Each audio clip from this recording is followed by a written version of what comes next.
তোমাদেরকে আজকে আমরা একটা চার্টের মাধ্যমে টোটাল ডাব্লিউএইচ ওয়ার্ড দিয়ে অর্থাৎ ইন্ট্রোগেটিভ বাক্য তৈরি করা শেখাবো, ঠিক আছে?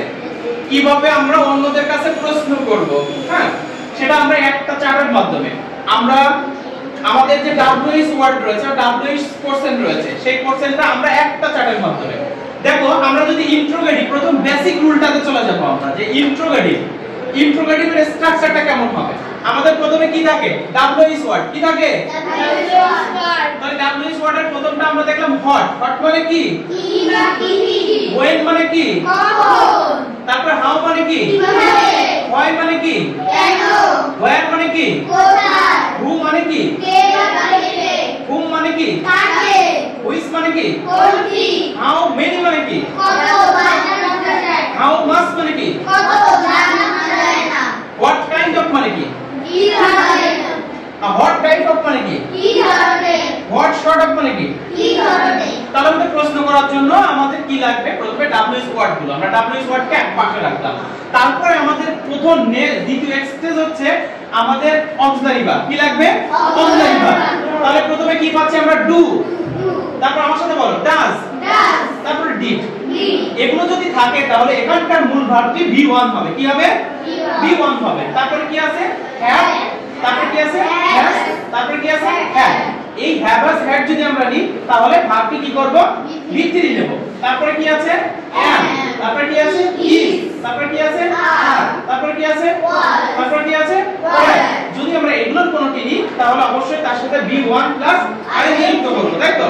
তারপরে কি আছে দেখো তো? Modal verb. can, could, will, would, shall, should। তাহলে এটা যদি আমরা নিই তাহলে আমরা V1 দেব। কি করব? V1 দেব।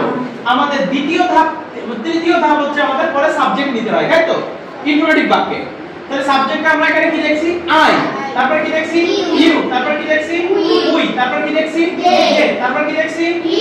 তারপর কি দেখছি? she। তারপর কি দেখছি? it। একটা কথা মাথায় রাখতে হবে, এই ডান্স শব্দটি হি আর শির সাথে আর ইটের সাথে যায়, তাই তো?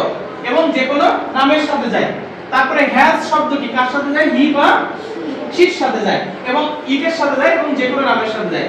এবার আমরা যে কোনো একটি ভার্ব নেব। কি নেব? ভার্ব। বলো তো যে কোনো একটি ভার্ব বলো তো। প্লে। আচ্ছা আমরা এখানে নিলাম play. P L A Y। Play কি দিলাম? প্লে। আর এর পাশে লিখে দিলাম played. P L A Y E D played. Okay. আমরা এবার দেখো তো আমি এই জায়গা থেকে যদি ডু নিই তাহলে ডু আই প্লে হচ্ছে না? প্রশ্ন হচ্ছে না? Do I play. তার মানে আমি কি খেলি? ডু আই প্লে মানে কি? আমি কি খেলি। আমি কি খেলি। এবার দেখো এই জায়গা থেকে যদি আমি হোয়াট কে নিই তাহলে কি হয় দেখো তো? What do I play. What do I play. তাহলে আমি কি খেলি। তাহলে কি দ্বারা প্রশ্ন করলে কি আসছে? হোয়াট আসছে, তাই তো? এবার কখন দিয়ে যদি প্রশ্ন করি তাহলে কি হবে দেখো তো? when do I play। আমি কখন খেলি। তারপরে কি হচ্ছে? why do I play। আমি কেন খেলি। তারপর কি বলছে? where do I play। আমি কোথায় খেলি, তাই তো? এবার হুটা হচ্ছে ব্যতিক্রম, আমরা হুটাকে রেখে দিলাম, এটা আমরা পরে করব এগুলো, ঠিক আছে? হাউ দিয়ে করতে পারি আমরা।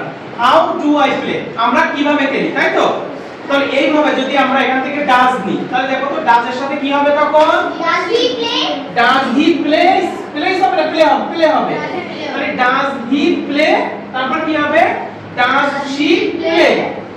এবার দেখো আমরা এখান থেকে হোয়াট যদি নিই, হোয়াট ডাজ হি প্লে। তাহলে মজার না? আমরা এই একটা চার্ট দিয়ে হাজার হাজার ডাব্লিউএস ওয়ার্ড করতে পারবো না? একটা চার্ট দিয়ে কিরকম করতে পারবো? হাজার হাজার ডাব্লিউএস ওয়ার্ড আমরা করতে পারবো, মানে ডাব্লিউএস সেন্টেন্স আমরা করতে পারবো। পারবো না সবাই? তাহলে এখন দেখো আমরা যদি ক্যান নিই তাহলে ক্যান দিয়ে আমরা কি বাক্য করতে পারি? Can I play. আমি কি খেলতে পারি, তাই তো? তারপরে কি বলছে? Could I play. তাহলে আমরা এখান থেকে হোয়াট নিতে পারি। What can I play. আমি কি খেলতে পারি। when can I play আমি কখন খেলতে পারি। how can I play আমি কিভাবে খেলতে পারি। why নিলাম। why can I play আমি কেন খেলতে পারি। is it clear? তাহলে আমরা এই চার্ট দিয়ে হাজার হাজার ডাব্লিউএস বাক্য তৈরি করতে পারবো না? সমস্যা হবে কোনো আমাদের? ওকে, সবাইকে ধন্যবাদ।